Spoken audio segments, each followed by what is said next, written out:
আজ শুক্রবার সকাল 10টা 38 মিনিটে 5.7 মাত্রায় একটি শক্তিশালী ভূমিকম্পে কেঁপে উঠেছে পুরো বাংলাদেশ।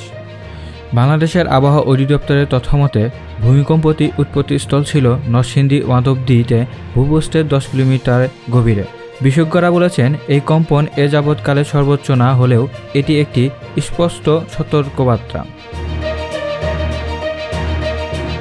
বাংলাদেশ প্রকৌশল বিশ্ববিদ্যালয়ের অধ্যাপক ও পুরকৌশল বিশেষজ্ঞ মেহেদী আহমেদ আনসারী সতর্ক করে বলেন, এই অঞ্চলে এমন ভূমিকম্প হওয়ারই কথা এবং রিক্টার স্কেলে মাত্রা 6 বা তার বেশি হলে ব্যাপক ধ্বংসযজ্ঞের আশঙ্কা রয়েছে। তিনি মনে করিয়ে দেন, 1762 সালে গ্রেট আরাকান আর্থকোয়েক 8.5 মাত্রা এবং 1897 সালে আসামের 8.7 মাত্রার মতো বড় ভূমিকম্পগুলোও প্রায় 150 বছর পর পর ফিরে আসার সম্ভাবনা থাকে। সেই হিসেবে এখন 7 মাত্রা ভূমিকম্পের ঝুঁকি আসন্ন।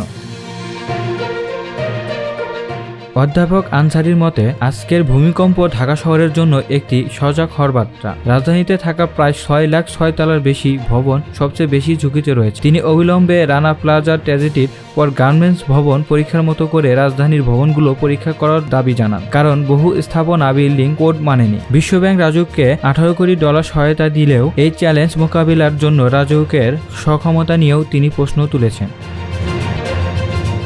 Desk report, BN24 TV।